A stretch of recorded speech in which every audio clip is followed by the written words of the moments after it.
Pour ne rater aucune de nos vidéos, n'oubliez pas de vous abonner et d'activer la cloche.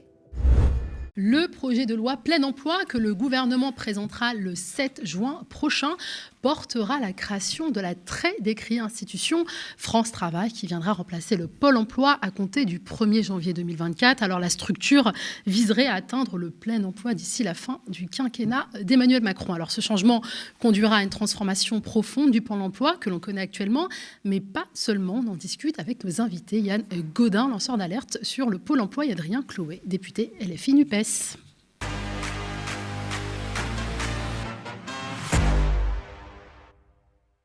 Bonjour messieurs. Bonjour. Est-ce que vous m'entendez, Yann ? Parfait. Bonsoir. Alors selon vous, quels sont les principaux points à retenir de ce projet plein emploi et de la création de France Travail ? Quelles sont les principales innovations et les principales menaces ? Je me tourne vers Adrien Chlouet. Moi, je pointerai deux sujets qui sont vraiment essentiels. Le premier, c'est un problème d'humanité. C'est-à-dire que l'idée qui préside même à la création de France Travail, comme il l'appelle, elle est assez simple. C'est l'idée que finalement, tout bénéficiaire d'une allocation sociale, toute personne qui est inoccupée, qui n'a pas d'accès à un emploi, en est responsable. Et que donc, dès lors qu'elle est responsable, il faut la forcer, la contraindre. Et donc, ça nous donne le projet gouvernemental qui veut imposer aux bénéficiaires d'aide sociale minimum de devoir faire des activités obligatoires. Donc, dès lors, deux choses l'une. Soit ça veut dire qu'il n'y a plus de minimum vital en France, puisque un minimum contre une activité, on appelle ça un salaire d'ordinaire, sauf qu'eux, ils ne sont pas payés. Soit ça veut dire qu'il y a du boulot pour des gens, mais qu'on n'a pas envie de leur verser un salaire, puisqu'apparemment, on trouve des choses à leur faire faire. Donc, dans les deux options, c'est évidemment dramatique. Et puis, tout cela prend place dans un moment où il y a une offre d'emploi pour, ça dépend les mois, entre 20 et 30 chômeurs. Donc, dès lors qu'on est dans une situation de pénurie d'emploi, ça n'a pas de sens de contraindre les gens, de leur faire pression pour qu'ils accèdent à des emplois qui n'existent pas. Pourtant, c'est ce qu'on appelle le macronisme. Oui. Alors, le projet de loi prévoit donc l'inscription de tous les allocataires du RSA Pôle emploi devenu France Travail. Surtout, c'est ce que vous visez, l'obligation d'effectuer 20 heures d'insertion par semaine sous forme de formation, d'atelier CV ou de stage en entreprise. Pour vous, c'est travailler gratuitement ? Ça dépend ce qu'ils mettent derrière. C'est-à-dire que la difficulté, on est dans un moment où les départements, il y en a plusieurs qui sont pilotes, expérimentent des choses. Et il y a un peu de tout. Il y a des départements où, effectivement, les gens ont une formation, ils apprennent à faire leur CV. D'autres, ils ont des activités sportives ou de théâtre. Ça veut dire qu'on va radier les gens parce qu'ils ne veulent pas jouer au tennis. Bon. D'autres encore, où ils ont des activités de stage en entreprise. Un stage en entreprise, c'est censé être productif. Donc, ça pose problème. Et puis surtout, si vous voulez, c'est quand même l'idée que finalement, on peut et on doit contraindre les gens à des activités forcées. C'est l'idée que finalement, lorsque quelqu'un n'arrive pas à retrouver du boulot, eh bien, il faut le forcer à faire son CV différemment et c'est ça qui va l'amener au boulot. Ce qui, d'une part, est faux, d'autre part, me semble moralement contestable. Et puis surtout, on sait que ça ne marche pas comme ça. Il y a quand même des dizaines d'années de travaux en sciences sociales qui montrent une chose simple. Les gens qui retrouvent du boulot, ce sont ceux, d'abord, qui ont un soutien extérieur, ce sont ceux qui arrivent à limiter le temps passé dans la recherche d'emploi, et ce sont celles et ceux qui ont aussi d'autres activités en dehors de la recherche d'emploi. Là, on fait l'inverse. On veut enfermer les gens sur leur recherche, c'est-à-dire les obliger à se heurter à des échecs, parce que si vous faites 200 candidatures par jour, forcément, vous aurez beaucoup d'échecs. Vous n'aurez pas le temps de passer des heures à préparer chacune. Et donc, on met les gens dans cette situation-là. C'est une situation qui vise ouvertement à les humilier pour leur faire revoir à la baisse leurs revendications salariales. Alors Yann Gaudin, en tout cas vous soutenez que ce projet de loi ne demande pas aux bénéficiaires du RSA de travailler gratuitement. Vous l'avez expliqué dans un long thread sur Twitter, c'est peut-être l'occasion de revenir dessus. Oui, effectivement, il y a une confusion, je pense, qui est entretenue à dessein par le gouvernement. En parlant d'activité, de 15 à 20 heures d'activité. Or, il est pas prévu du tout de faire travailler les bénéficiaires du RSA gratuitement. Donc, Adrien l'a très bien dit, dans ces activités, il y a ce qu'on connaît déjà, qui n'a rien de nouveau du tout. Donc, les ateliers pour bien faire son CV, pour se préparer à un entretien d'embauche, découvrir des métiers, découvrir des formations. Donc, tout ça n'est pas nouveau. Alors, il y aura aussi en fait, pour les BRSA qui sont les plus éloignés de l'emploi et qui ont des problématiques périphériques de santé, de logement, de garde d'enfants, etc., il y aura des activités qui seront sans rapport vraiment avec l'emploi et qui existent aussi déjà. Alors, il est même question de séjour de rupture, donc de quelque part de vacances, hein, sur le papier, ça fait plutôt joli. Il est question aussi de repas partagés pour sortir de l'isolement. Il y a plein de jolies choses et de jolis mots dans le rapport de 274 pages, plein de belles intentions, mais techniquement, il y a beaucoup de flou. Il y a très peu de détails techniques. Et donc, alors, je rassure effectivement, donc les BRSA, on ne va pas les obliger à travailler 15 à 20 heures semaine, et ça ne concernera pas forcément tous les bénéficiaires du RSA, ceux qui apparaîtront comme les plus autonomes. Bon, a priori, ils seront peut-être dans un suivi, je dirais, un peu ordinaire à Pôle emploi, et pas dans ce suivi intensif.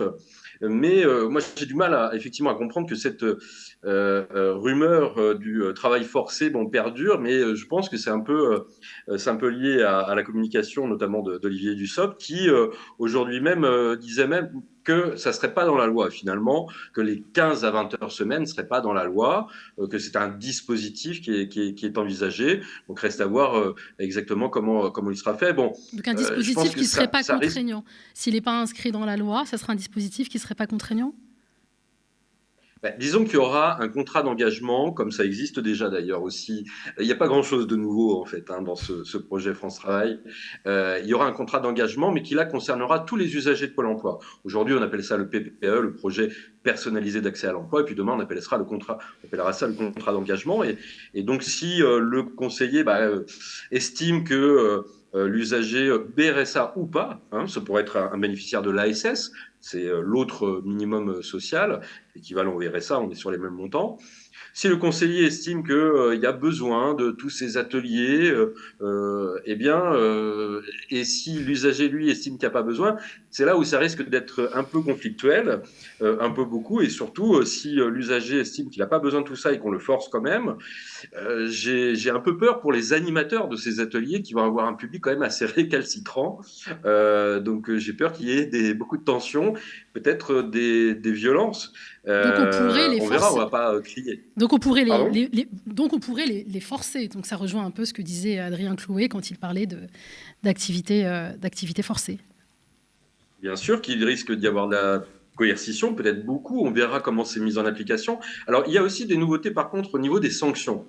Il est dit, oui, aujourd'hui les sanctions sont trop mécaniques, et donc il y aura une graduation apparemment des sanctions, mais ça reste encore assez flou. Par contre, il y aura une nouvelle sanction qui sera une sanction provisoire et sur laquelle on pourra revenir si l'usager le mérite. La suspension remobilisation, c'est cette sanction que vous visez. C'est ça, la suspension remobilisation.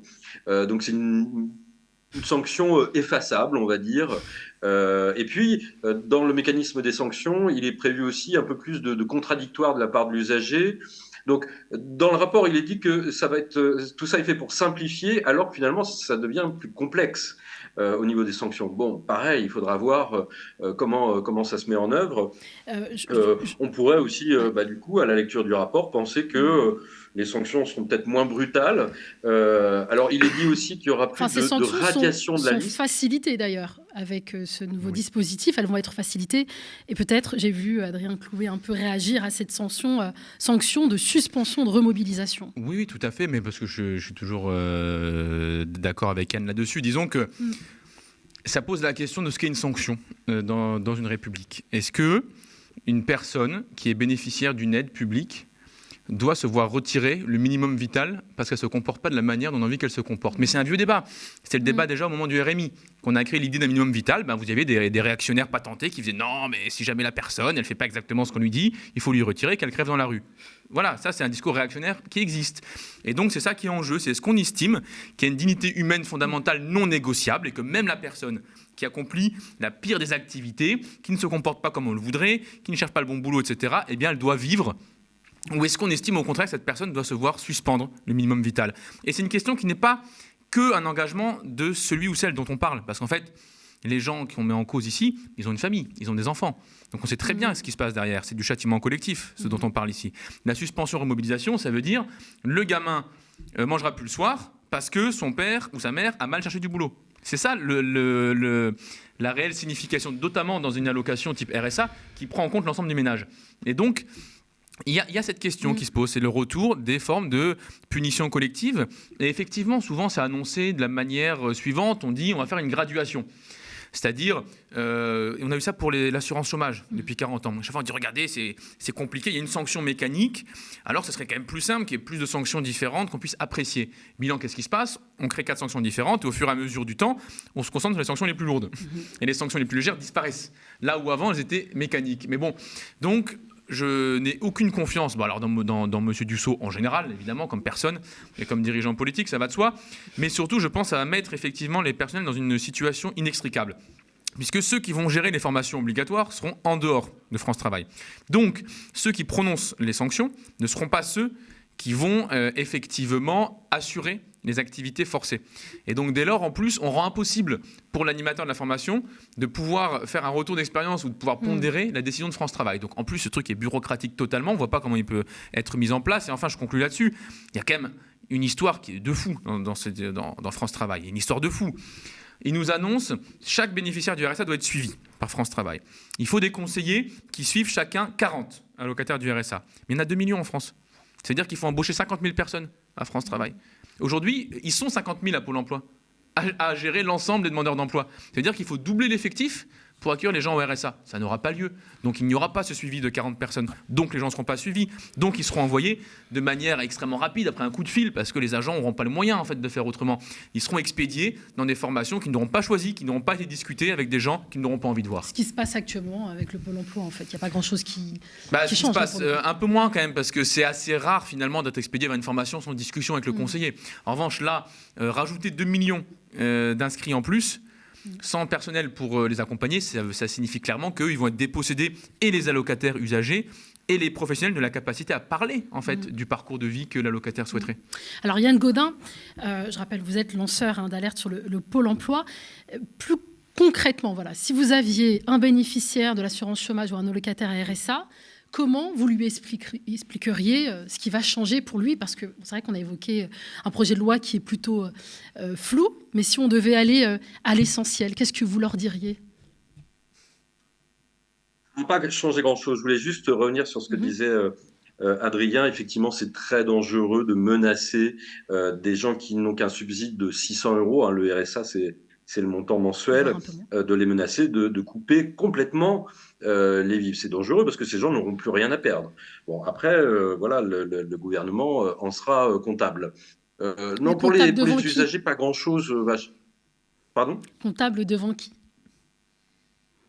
Est-ce que ce gouvernement a une conscience déjà? Non, ils n'ont pas de conscience, mais parfois ils ont les chocottes. C'est déjà ça de prix. D'accord. Bon, pardon, je vous en prie, Yann Gaudin. Ouais. Oui, non, mais ça pourrait devenir très dangereux. Donc, ça va pas changer grand-chose pour les usagers. Bon, il y a le fait que avant la mission locale, donc qui s'occupe des jeunes, qui va devenir France Travail Jeunes. Bon, pourquoi pas, le nom est du coup plus explicite. Elle était quand même assez hermétiquement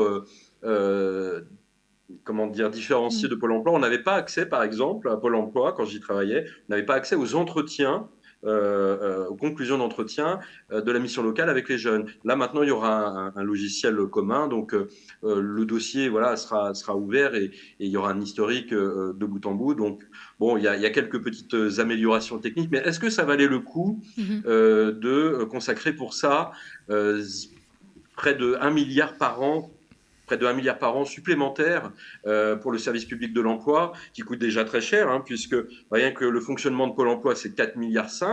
Si on y ajoute 600 millions pour la mission locale, 70 millions pour Cap Emploi, qui s'occupe des personnes en situation de handicap.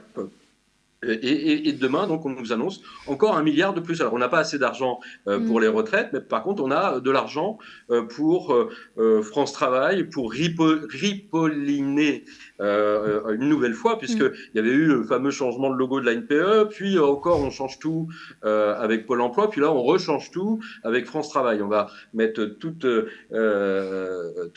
les supports de communication à la poubelle, et puis tout ça va coûter plusieurs dizaines de millions d'euros, rien que pour le changement d'identité visuelle.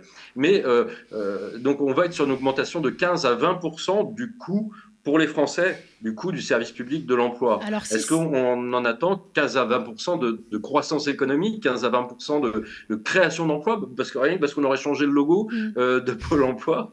Non, Donc moi, ce que je regrette surtout, c'est que... on aurait pu partir du Pôle emploi, l'institution qui existe, l'adapter et la réformer plutôt que de créer une nouvelle institution. C'était possible? Peut-être Adrien Clouet. Complètement, mais bon, là, il y a un genre de bluff, il y a un genre d'illusion. Voilà, on change tout. C'est une grande réforme de plus, alors qu'en fait, pas grand-chose ne change. Et puis comme ça, Emmanuel Macron aura eu son machin. Chirac avait créé l'ANPE, Sarkozy avait créé Pôle emploi.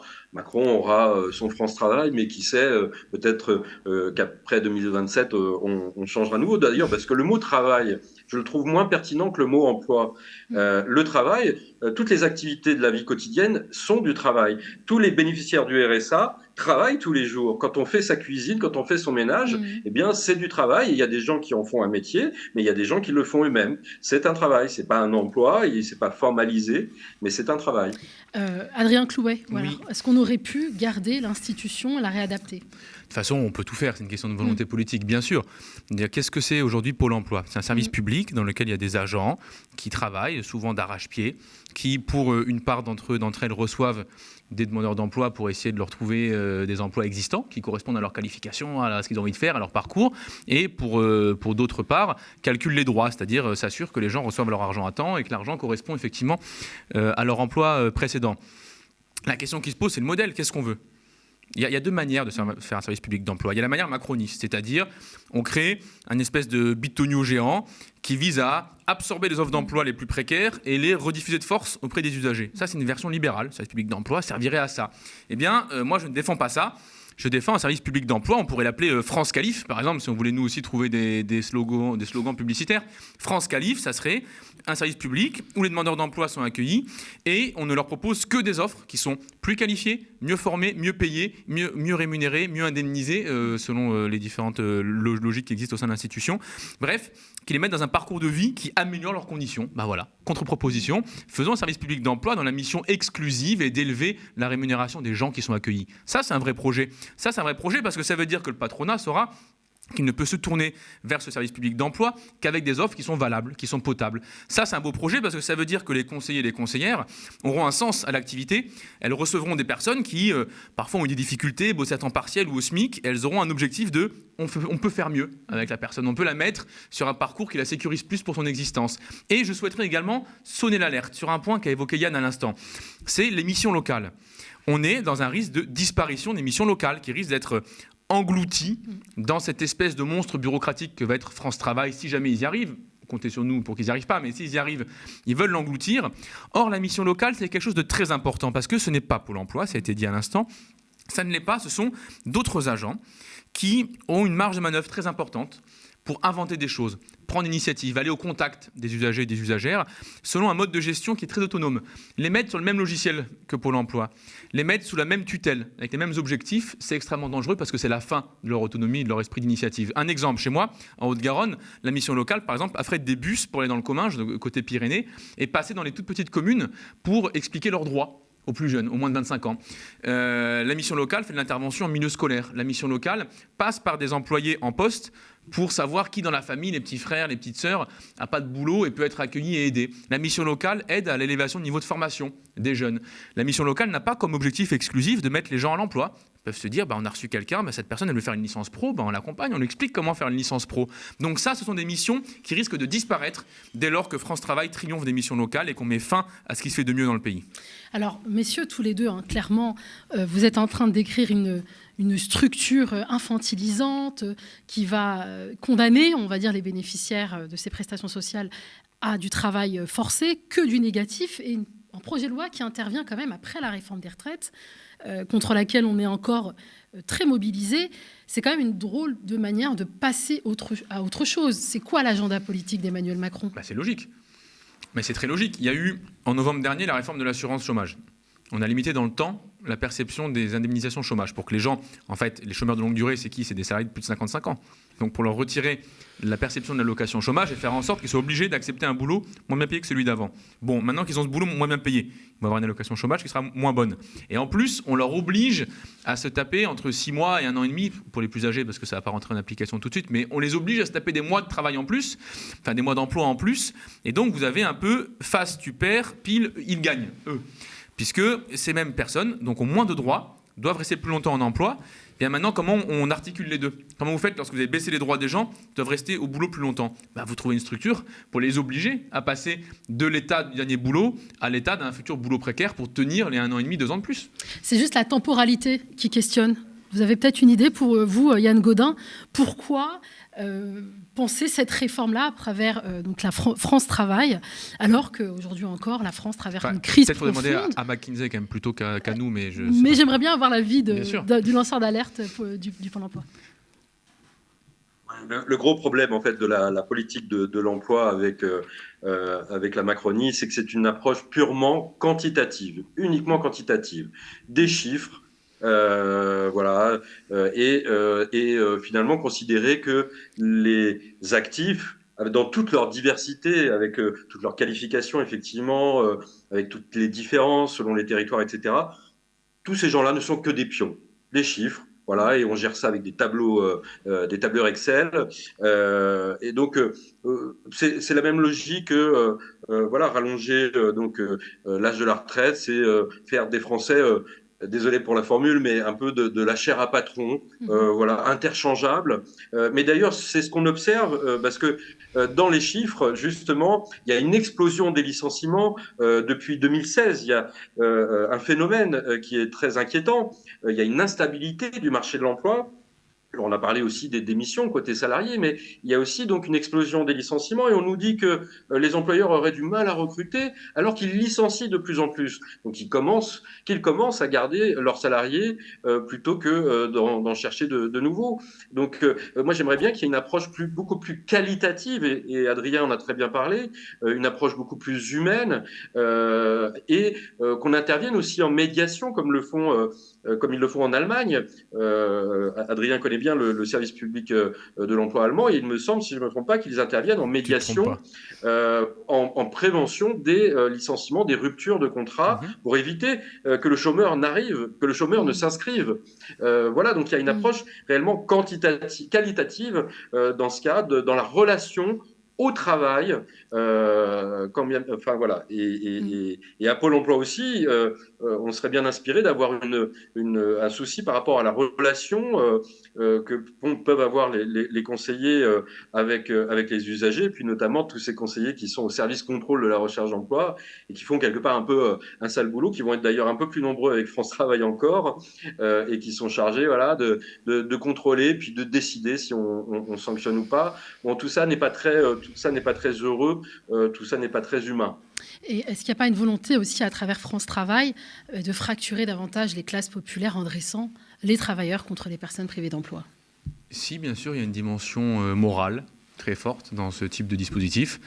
Et là aussi, c'est la réhabilitation d'un vieux discours un peu réactionnaire qui consiste à dire il y a ceux qui bossent et ceux qui ne bossent pas. Ce qui, évidemment, dans un moment où il y a un emploi pour 30 chômeurs n'a rigoureusement aucun sens. Mais ce discours existe. Et d'ailleurs, si je peux faire la petite parenthèse, moi je trouve intéressant de voir ce qui se passe depuis le premier quinquennat d'Emmanuel Macron. C'est-à-dire, en gros, on est passé d'un discours à un autre. Entre 2012 et 2017-2022, il y avait le discours un peu à la Castaner, c'est-à-dire le discours poujadiste, ouais, mais il y a des gens, ils bossent pas, il faut aller chercher chez eux pour montrer qu'ils truandent, etc., et les remettre au boulot de force à la schlag. Bon, ça, c'était le discours Castaner. Maintenant, depuis 2022, on a le discours plus à la Ferracci, vous voyez, l'économiste qui conseille Macron, qui dit... Mais en fait, c'est prouvé scientifiquement par les chiffres, on fait des régressions logistiques qui montrent que les gens, de toute façon, ils ne cherchent pas si on ne les force pas. Donc, en fait, c'est scientifique et les gens, ils ont besoin de la schlag, c'est scientifiquement prouvé. Mais il y a un peu un décalage assez intéressant à observer, c'est-à-dire que c'est la même thèse, c'est les mêmes ânneries qui sont dites dans les deux cas. Mais la justification est devenue très différente. On est passé de « je connais le voisin de la belle-sœur de mon pote qui ne bosse pas » à « je peux vous faire un modèle extrêmement raffiné statistiquement pour vous montrer que les gens, de toute façon, ils ne bossent pas ». Donc c'est assez intéressant de voir cette évolution, mais elle conduit finalement à renouveler le discours. On a l'impression que ces gens racontent des choses différentes, alors que c'est exactement pareil. Et surtout qu'ils ont accumulé les différentes étapes. C'est-à-dire, depuis 2017, il y a quand même eu 3 réformes de l'assurance chômage. Une qui a baissé le montant des allocations, une qui a baissé la durée de perception, et une qui a baissé le nombre de gens qui avaient le droit de le percevoir. Donc si vous voulez, à chaque fois, ils vous font le coup. Ils vous disent, attendez, cette fois-ci, on bouge juste la durée de perception, mais promis, on ne touche pas ni au montant, ni à l'éligibilité. Puis coup d'après, ils vous font, alors, on bouge l'éligibilité, mais on ne touche pas ni à la durée, ni au montant. Ils vous font le coup à chaque fois. Donc maintenant, ils sont aussi dans un moment où ils ont un peu tout épuisé, quoi. Ils ont rogné partout. Et dire la prochaine étape, c'est juste que les gens soient totalement en insécurité et puissent même pas subvenir à leurs besoins alors qu'ils ont bossé pendant 10 ans. Dans la situation des bénéficiaires, l'assurance chômage était déjà très fragilisée. Vous en savez quelque chose, Yann Gaudin. Ils étaient énormément contrôlés. Est-ce qu'à travers ce guichet unique, à travers France Travail, il n'y a pas cette volonté d'étendre ces contrôles renforcés aux allocataires du RSA? Si, bien sûr, oui. Ça faciliterait les qu'il y a une contrôles. volonté. Tout le monde sera soumis au contrôle. Bon, il y a un petit garde-fou quand même dans le projet, c'est que les sanctions pour les bénéficiaires du RSA seront prononcées toujours par le président du département et non par France Travail. Bon, on verra là aussi pour le moment. Dans l'application. Oui. Comment ? Je disais pour le moment. Ouais, mais par rapport justement aux bénéficiaires du RSA, si le travail était tellement désirable de manière globale, est-ce que vous croyez que les gens préféreraient vivre avec 600 € par mois plutôt que de travailler, d'avoir au moins le SMIC? Donc il y a une vraie question à se poser sur la qualité de vie, la vraie qualité de vie au travail, sur la qualité du management au travail. Parce que vous savez, je crois que c'est un peu les mêmes qui traumatisent des salariés, donc qui créent des chômeurs de longue durée. Quand on a été traumatisé, on met du temps avant d'envisager de retourner à la torture quelque part qu'on a connue. Ce sont les mêmes qui créent les chômeurs de longue durée et qui aussi les vilipendent et les traitent de feignants. Donc voilà, je pense qu'il y a une espèce d'état d'esprit. Mais qu'est-ce qui est fait justement par rapport à la vie au travail? Alors, je ne sais pas si c'est prévu donc de l'aborder dans le cadre des échanges parlementaires. Adrien pourra peut-être le dire, mais il faudrait pour moi qu'on s'intéresse vraiment à la qualité du management. Comment on traite les salariés qui sont en emploi, et comment on évite qu'on évite de les maltraiter, de les traumatiser et de faire qu'ils préfèrent vivre avec 3 fois rien plutôt que de s'exposer à des souffrances psychiques. Donc voilà, il y a une vraie réflexion. Puis j'aurais aimé aussi que dans ce projet de France Travail, il y ait la création d'un organe réellement indépendant pour veiller aux devoirs de Pôle emploi. Parce qu'on parle toujours des droits et des devoirs des usagers de Pôle emploi. On parle rarement des devoirs de Pôle emploi qui sont inscrits dans le Code du travail. Pôle emploi a des obligations et je peux vous dire qu'aujourd'hui, elles sont loin d'être totalement remplies. Donc j'aimerais qu'il y ait un organe réellement indépendant qui pourrait aussi faire office de médiation, parce que pour le moment, les médiateurs de Pôle emploi sont des salariés de Pôle emploi. Ils sont pas vraiment indépendants, ils travaillent dans les mêmes bureaux, dans les directions régionales que leurs collègues de Pôle emploi. Donc j'aimerais qu'il y ait un organe, et pourquoi pas citoyen. Pourquoi pas des citoyens qui iraient contrôler ici ou là dans les agences si le service est bien rendu, si les droits sont bien accordés, puisque, comme vous le savez, j'ai révélé beaucoup d'anomalies, on va dire, de spoliation de droits, de malversations quelque part, qui ont été pour beaucoup, heureusement, régularisées, mais il perdure encore beaucoup d'erreurs et puis même quelques pratiques illégales. D'ailleurs, j'ai un peu peur avec France Travail, il y a un risque, c'est au niveau de la gouvernance. Il est dit qu'on aura une gouvernance morcelée par territoire. Alors déjà, qui sera le chef? Est-ce que ça sera le chef? Est-ce que ça sera l'actuel directeur de Pôle emploi, ou est-ce que ça sera le directeur de la mission locale qui va prendre la place du directeur de Pôle emploi? Bon, là, il y a des risques un peu de conflits internes. Et puis surtout, le problème, c'est qu'avec des directeurs territoriaux, que ce soit un directeur départemental ou régional, il y en a quelques-uns qui se prennent pour des shérifs et qui veulent faire la loi sur leur territoire et qui oublie totalement le principe républicain qui fait que normalement on a les mêmes droits partout sur le territoire et qu'on n'a pas à inventer des règles sur un département ou sur une région. Donc là, il y a aussi un risque avec France Travail. Alors, on va donc vous poser la question de Yann Gaudin, comment rendre l'emploi attractif pour pousser effectivement ces bénéficiaires du RSA à trouver un emploi, ça, c'est une belle question. à garder cet emploi. Non, mais ça, c'est une belle question. D'abord, pour répondre, juste quand même écarter un sujet. Il y a un malentendu dans le service public d'emploi qui est fondateur depuis la création de l'ANPE en 1967. C'est l'idée selon laquelle, finalement, c'est au service public d'emploi de résoudre le chômage. Ce n'est pas le but d'un service public d'emploi. Le but d'un service public d'emploi, c'est d'aider les gens à trouver des emplois. Et ce n'est pas de résoudre le chômage. S'il n'y a pas d'emploi, le SPE, le service public d'emploi, ne peut pas résoudre. Maintenant, une fois qu'on a posé ça, on voit bien à quel point tout se joue dans le monde du travail, enfin dans le monde de l'emploi, pour être plus précis. Et qu'est-ce que c'est qu'un emploi? On va dire, pour le dire rapidement, c'est 3 choses. Un emploi, bon, d'abord, c'est des conditions de vie immédiates.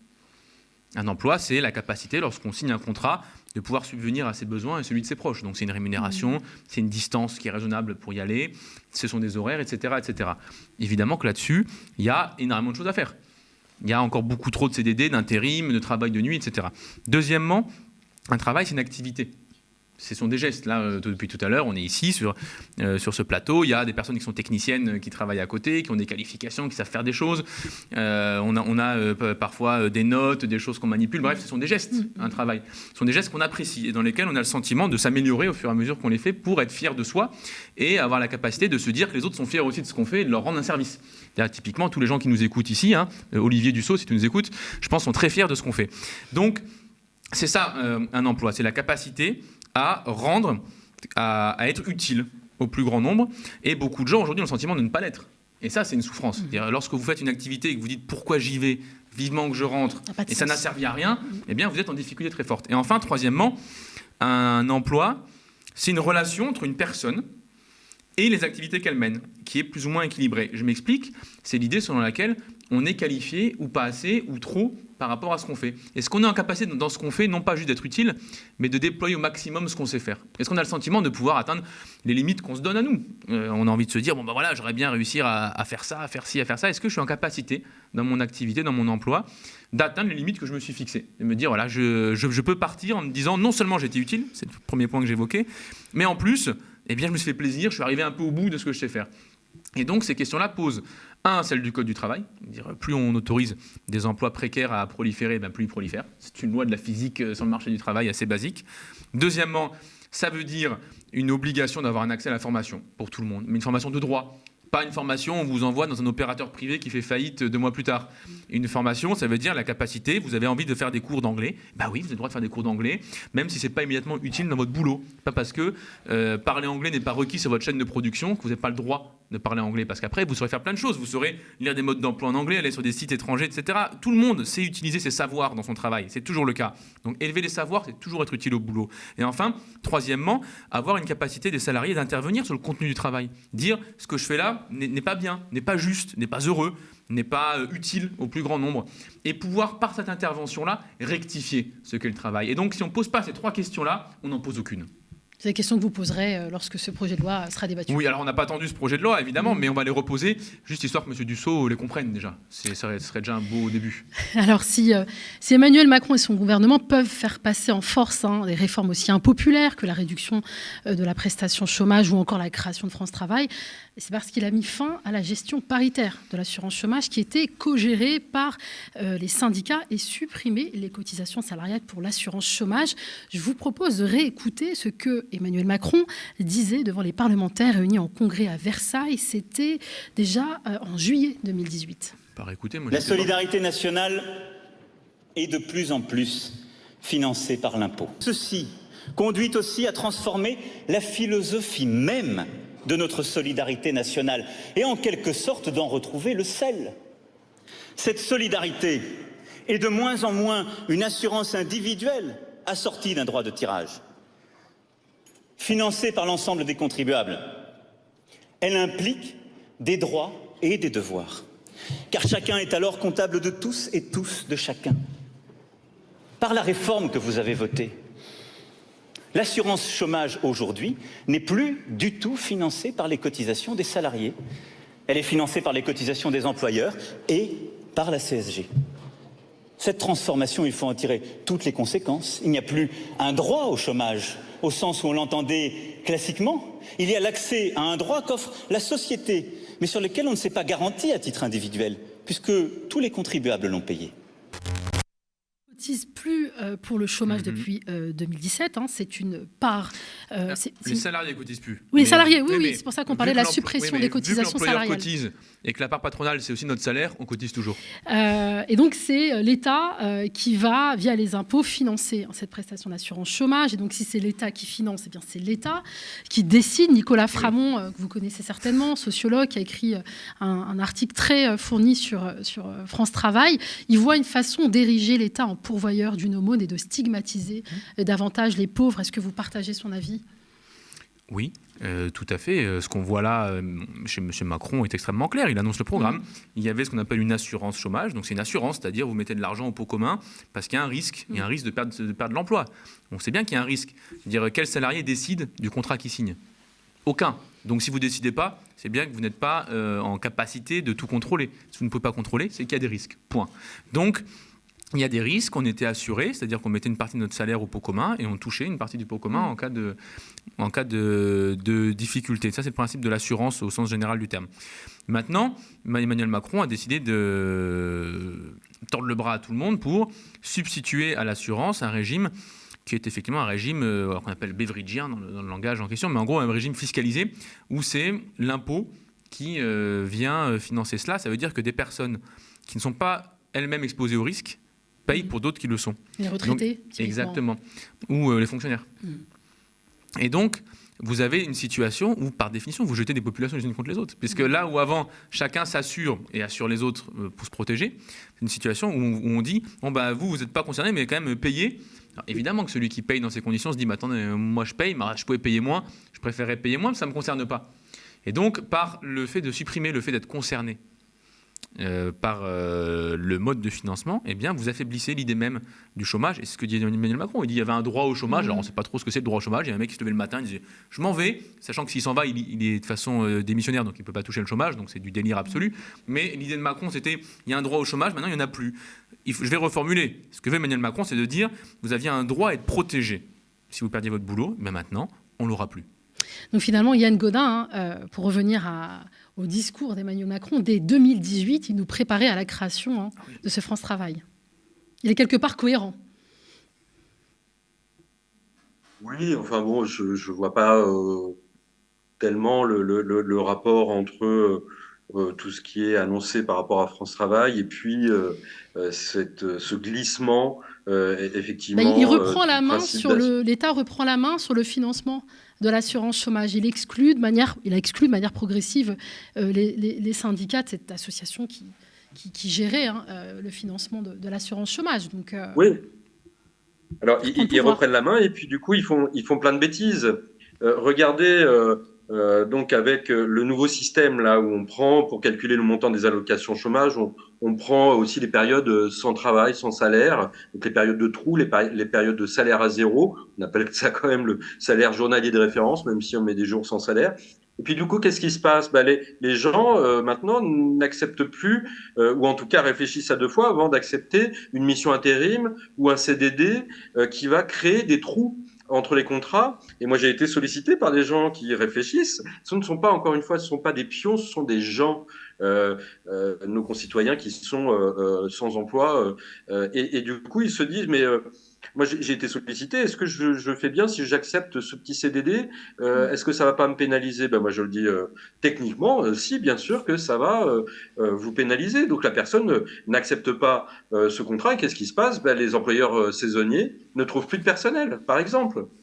Et tout le monde est perdant. Là, c'est vraiment une politique perdant-perdant. Tout le monde est perdant, même les clients des hôteliers de la restauration pendant leurs vacances, du coup, mettent plus de temps à être servis, etc., parce qu'il y a moins de personnel. Et tout simplement, ça, c'est la faute au gouvernement qui a décidé d'une règle idiote sans réfléchir aux conséquences. Et évidemment que les partenaires sociaux, eux, auraient, dans la discussion, identifié ce risque-là. Donc, il n'y a plus de garde-fous, effectivement. Les partenaires sociaux, dans leur diversité, représentants des employeurs, le MEDEF, la CPME, et puis les représentants des salariés, eh bien, voilà, ils mêlaient leurs intelligences pour convenir, on appelait ça une convention d'assurance chômage, pour convenir de règles saines, et saines aussi pour l'économie. Voilà, et là, on a je ne sais qui, on ne sait même plus si c'est d'ailleurs des gens du ministère ou alors des cabinets comme McKinsey qui décident, qui bricolent des trucs. On fait, et puis après on voit ce que ça donne. Ah bah zut, alors ça fait de la casse, ça fait que des employeurs dans certains secteurs sont très pénalisés. Bah oui, il fallait y penser avant. D'ailleurs, il y a la prochaine mobilisation à l'appel de l'intersyndicale, c'est le 8 juin. Le 6 juin. Le 6, parce que le 8, c'est le jour où on abroge la réforme des retraites. Voilà, on y croit. Donc c'est le 6 juin prochain.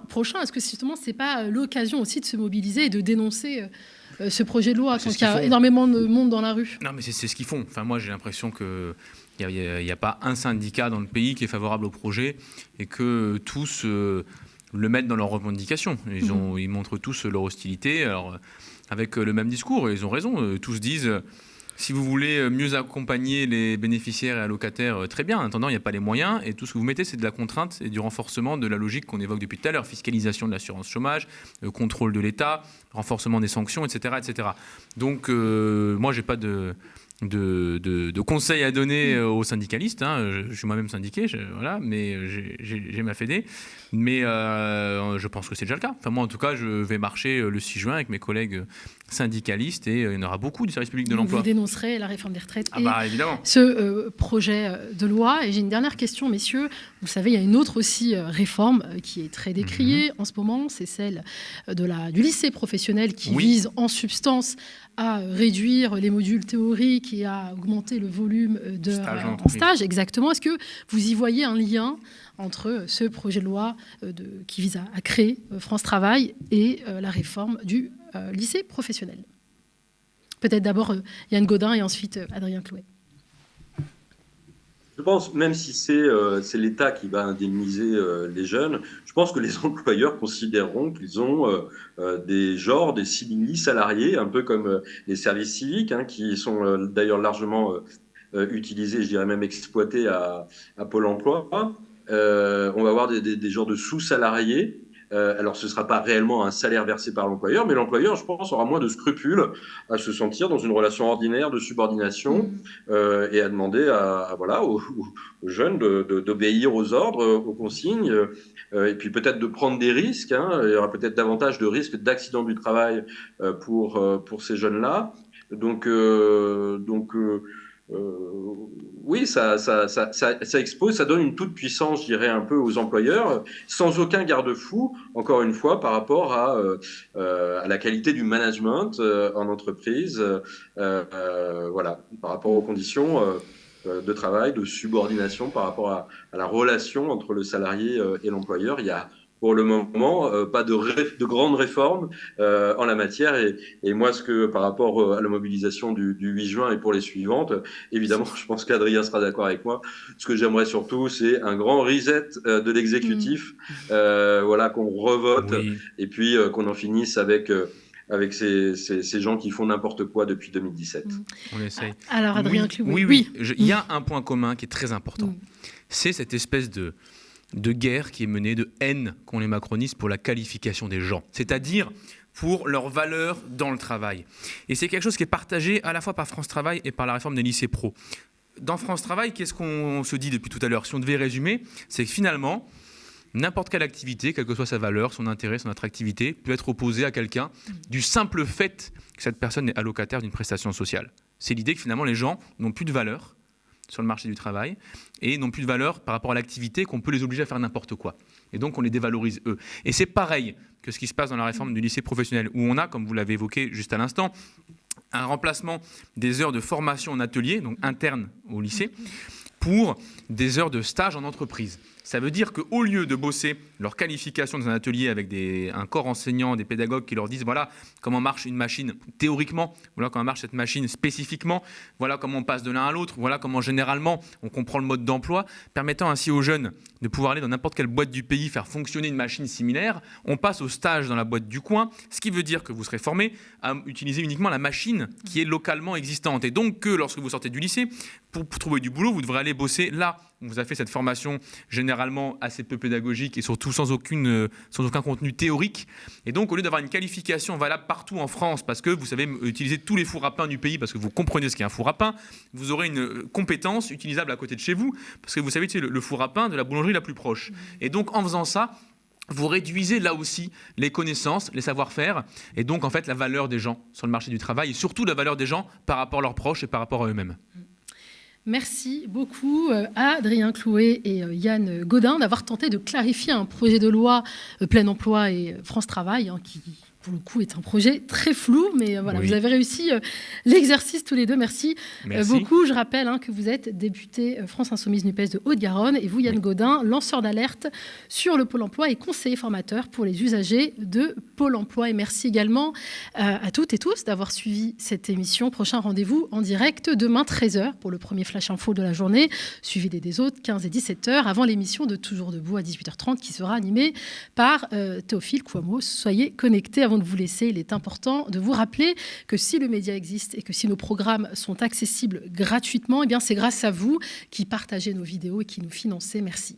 Pour les autres, n'hésitez plus, rendez-vous sur lemediatv.fr pour vous abonner des 5 € par mois afin de faire vivre la première chaîne d'infos indépendante du pays. Aussi, vous le savez, nous sommes dans une campagne qui vise à faire débarquer le média à la télévision. Notre dossier a été déposé auprès de l'Arcom, mais les réticences persistent chez certains opérateurs de box qui ne trouvent pas notre modèle économique viable. Alors nous avons lancé une pétition dont l'objectif est de démontrer le contraire et de dire qu'il y a dans ce pays des dizaines, voire des centaines de milliers de citoyennes et citoyens qui pensent que le paysage audiovisuel français a besoin d'une chaîne d'infos et de combats comme le média. Plus de 40 000 signatures déjà. Merci beaucoup. On continue de se mobiliser. Signez, faites signer vos proches. Yann Gaudin, Adrien Clouet, vous avez signé la pétition ? Alors, je ne sais plus.